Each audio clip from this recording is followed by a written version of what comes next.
jeitinho dele, né? Ele, minha filha, eu fui convidada para falar aqui hoje, isso lá 2 andares, na Faculdade de Direito, no prédio novo. E eu queria saber onde é o auditório e tudo, né? Uma voz assim, baixa, serena. Aí o professor Brito é lá em cima no auditório, o senhor sobe aqui na escada, vira à esquerda. O senhor quer que eu lhe acompanhe? Eu nem era da comissão, não. Quer que eu chame alguém da comissão organizadora? Ele, não, não, obrigado, minha filha, ótimo. Aí ele foi, né, subiu, eu fiquei, ai, meu Deus, né, bem tiete. Aí eu sentei quase lá na frente, lá naquele auditório bem bonito, antigo, de veludo. Aí pronto, né, sentei. Aí esperei, né, eles começaram a falar. Quando o doutor Hugo de Brito começou a falar, gritava e esbravejava e mexia os braços. Assim, meu Deus, esse senhorzinho vai ter um infarto aqui na frente do. Porque eu jamais ia imaginar aquela paixão que ele tinha de defender e brigar. Eu falei, eu acho isso errado mesmo, por isso, por isso, por isso, por isso. E ele não tinha medo, não tinha esse negócio de ser cancelado. Ele defendia o ponto de vista dele, ético e técnico, que eu acho que às vezes falta um pouco de. Sim, ele é muito apaixonado, né? Eu lembro que no congresso isso eu me recuso a utilizar o termo me referindo ao professor Guilherme no passado, né? Para mim ele está muito presente ainda por tudo.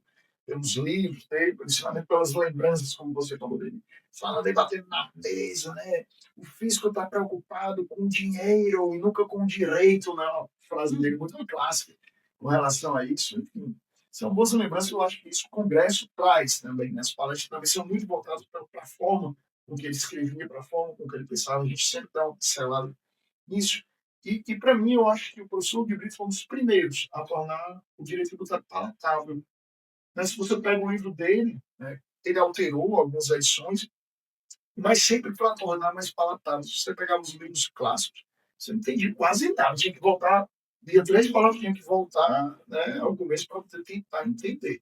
Mas o dele não sempre foi muito palatável. Eu acho que é um mérito nosso aqui, é uma dádiva nossa, claro, embora seja originalmente piauiense, mas toda a sua carreira foi feita aqui no estado do Ceará. E a gente O Ceará o abraçou, com certeza. Exato. Tanto que ele fundou o Instituto Cearense de Estudos Tributários. Exato. Não foi um estudo brasileiro, não foi cearense. Ele colocou lá o Ceará no mapa do direito tributário. Foi bacana dele ter essa visão. E como no nosso público nós temos muitas pessoas ou que estão iniciando, ou que já estão até na advocacia ou na contabilidade há algum tempo, mas não são da área tributária. Eu queria que você contasse, né, um pouquinho de como foi a sua trajetória, as histórias, e até algumas dicas, né, para o pessoal, nesse sentido de se aprofundar, do que ler. Interessante. Eu sempre digo uma coisa. Às vezes a vida te conduz para coisas que você não exatamente escolheu naquele momento. É E a verdade. gente tem que estar aberto para isso. Né? Eu lembro, assim que eu me formei, eu vi uma disciplina de direito, uma. Tributário e pronto, não tinha dor, não tinha processo tributário, não tinha prática jurídica tributária, nada. E aí, quando eu me formei, eu recebi uma ligação de um advogado, enfim, na época é bem famoso, hoje ela também é conhecida, sabe? Eu sabia que eu atuava na Defensoria Pública como estagiário, e eu ouvi falar de você que você pensa trabalhar com gente. E eu achei que era alguma coisa adicional da Defensoria de Direito de Família e tal. Só que lá era tributário. E eu disse, meu Deus do céu. E eu lembro que pouco tempo depois, tipo 1 mês depois ou 2 meses depois, ela foi fazer um mestrado na Itália. Eu disse, ó, você fica tomando de conta isso. Ah, mas tem alguém para perguntar? Não, não tem. Naquela época não tinha fácil um WhatsApp, não tinha chamada de vídeo, era um negócio mais complicado. E eu lembro, a primeira ação que eu peguei era um mandado de segurança para fazer uma compensação de PIS e COFINS. O pessoal não tinha feito mandado de segurança de verdade ainda, eu trabalhava na Defensoria Pública, não tinha nenhuma ação ensinada da Fazenda Pública, não atuava com isso. E PIS e COFINS é uma contribuição que você vai ver lá na frente e não tinha tempo para ver naquela época. Assim, a vontade de chorar foi enorme naquele primeiro momento. Mas o fato é que eu comecei a tirar dúvidas. Eu me lembro que uma pessoa que me ajudou muito, não sei se ela vai lembrar, a Flávia, diretora de secretaria da 8ª Vara da Justiça Federal, ela me deu algumas dicas de como fazer um mandado de segurança. Fiz, consegui eliminar. Não me pergunte por que eu consegui. Eu sei que eu escrevi, deu certo, consegui. Sabe aquela frase, eu só sei que foi assim que deu certo? Sei. E aí, nesse primeiro momento, eu saí meio traumatizado. Rapaz, doeu demais. Não vai, esse negócio tributário não é pra mim, bora, cara, sério. E aí fui fazer o penal tributário, mas o penal.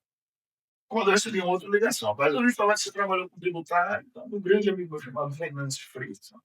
Aí esse rapaz foi, mas eu não quero saber disso. Daí, cara, eu tô com um auto aqui, que isso o valor do auto, que isso era o caso, eu disse, tá bom, vou voltar para isso. Então, assim, o tributário sempre veio me chamando. Uhum. E aí depois eu fiz a especialização em tributário, já tinha feito penal, processo penal. Foi quando o Arinaldo Dantas, que era, na época, um dos maiores escritórios de advocacia tributária, que chamava Dantas de Consultores, não era Dantas de Advogados, era diferente até o nome, Dantas de Consultores, onde o pai dele tinha formado, com o Carlos Augusto, que era contador, enfim, ele me levou para lá. Uhum. E aí, pouco tempo depois, eu fui coordenador da área dele, foi aí que eu comecei a aprender. Pronto, foi o primeiro start. E mais outro momento, você perguntou o que fazer. Sabe aquela história do cavalo passar selado? Um monte. Eu estava lá, coordenava durante o certo tempo a área tributária do Arinaldo, quando o grupo M. Dias Branco me chamou para ser do planejamento tributário do grupo M. Nossa, Dias que Branco. ótimo. E aí, o Arinaldo, claro, deu toda para o cara, Hamilton, vá, rapaz, é um É uma aprendizado, escola, né? escola. E aí sim, aí foi quando eu comecei efetivamente a ver as dores de dentro da empresa, que é bem diferente. Você está dentro, você vê, sente o cheiro do tributo lá. A operação no dia a Isso, dia, a o que operação do dia influencia. a dia. Então, dica: se é advogado tributário, conheça a sua empresa. Não são todos iguais. Isso é a maioria que a gente acha. Ah, eu tenho uma tese aqui que serve para todo mundo. Mas cada empresa é uma filha do seu sócio. Trate ela individualmente. E aí você vai encontrar teses próprias para aquela empresa, forma de escrever própria daquela empresa. Então, isso eu acho que é uma dica bem interessante. Sim, aí depois eu saí, né, fui advogar aí com o escritório, hoje eu estou na Furtado para Massa, que cada um na sua área, na minha área é a tributária, e as coisas vão surgindo, igual como dar aula, se você me permite falar, foi por acaso. Eu estava no escritório quando o Arinaldo me chamou, ele me chama de mano, tem uma palestra que eu vou dar hoje, não terminaram a faculdade. Ah, para eu ir assistir, tudo bem, a gente vai assistir. Não, porque eu não vou poder ir. Eu falei, cara, o que tem a ver com isso? Não, você vai para lá. Eu disse, quando é isso? Ele falou, hoje. Você fala o quê? Não, tributação na América Latina. Nossa, tá bom. Só que se for, e fui. Quando eu terminei, o coordenador lá era o Glauco, e o Glauco me chamou para poder isso. Você dá aula sobre isso? Eu falei, não, eu falei, não, mas agora, se você quiser, a disciplina é sua. É o mesmo Aí Glauco comecei. que é também profissional UFC? Não, é o outro Glauco. Esse é o Glauco Sidraque, né? Eu acho que sim. É o outro Glauco. Era o Glauco e o Carlos Eduardo Paes, que é advogado da Defensor Público da União, da Defensor Público Geral, os dois coordenadores.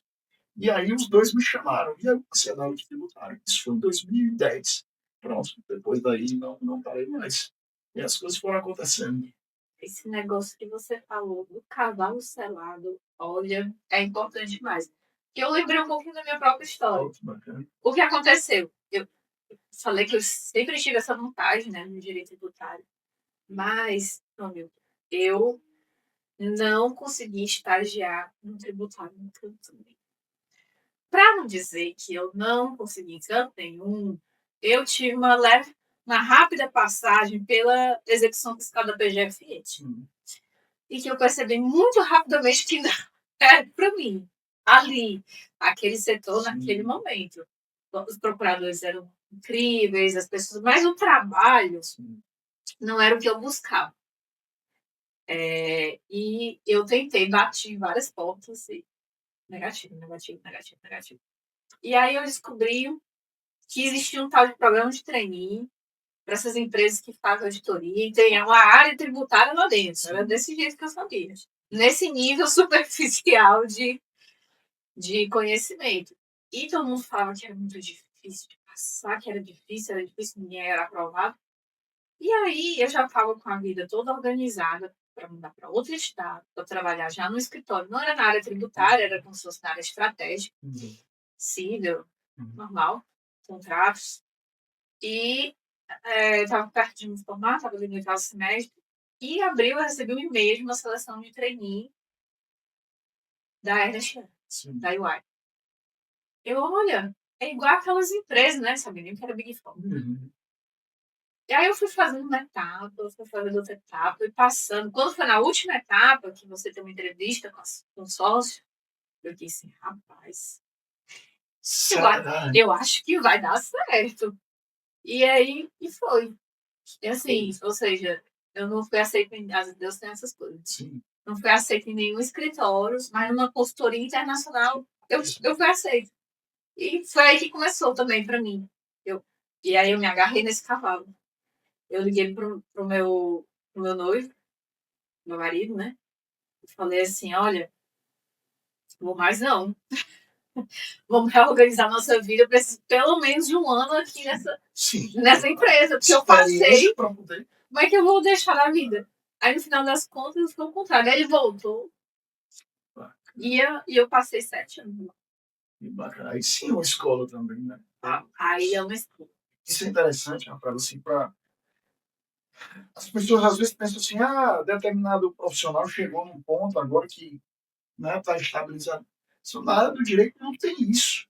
Então, você tem que saber administrar seu tempo, seu dinheiro e sua vida também, né? Sob pena de você perder as oportunidades que elas chegam. Às vezes você quer tanto uma coisa e essa coisa não te quer. Uhum. E às vezes você está querendo errado. Eu quero trabalhar em tal coisa. Você está querendo errado. E aí surge essa oportunidade, como surgiu para você, como abriu também porta para mim, que você sequer estava imaginando.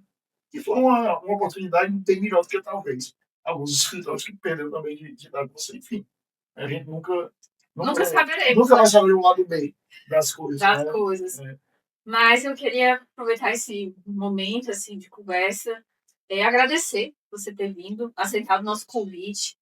E se você quiser deixar alguma mensagem final para as pessoas, para os advogados também, falar, talvez chamar para o Congresso, fica à vontade. E a gente fica muito feliz de ter te recebido aqui hoje. Eu fico feliz e honrado de estar aqui. Eu acho que um grande recado, às vezes, a gente entrega carteiras, né, da OAB lá, enfim, para quem passou. E uma dica, o pessoal pergunta assim, por onde é que eu começo?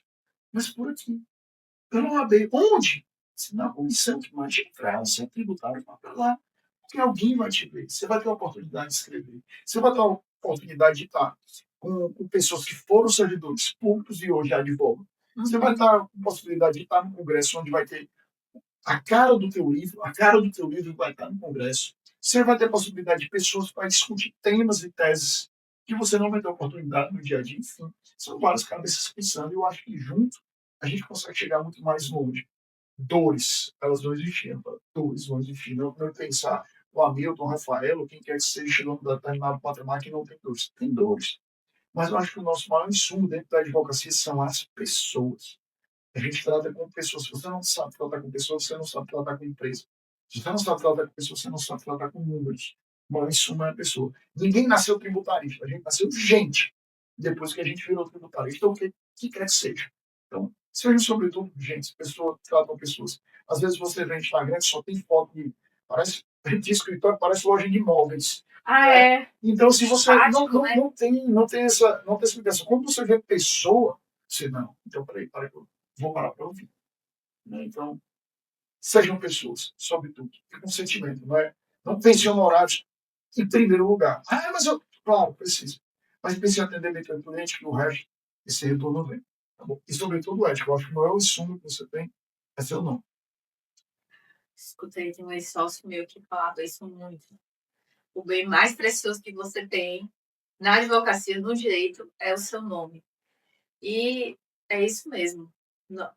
Uma frase que eu também nunca esqueci. Dificilmente o padeiro, dificilmente quando você está na padaria, quem vai te servir o pão vai ser o padeiro. Normalmente vai ser o funcionário. Então, trate bem a pessoa que está servindo a tua comida. Trate bem a pessoa que você está. E vice-versa, né? Aquela pessoa que está comprando ali o pãozinho, é o dinheiro dela que paga o seu salário.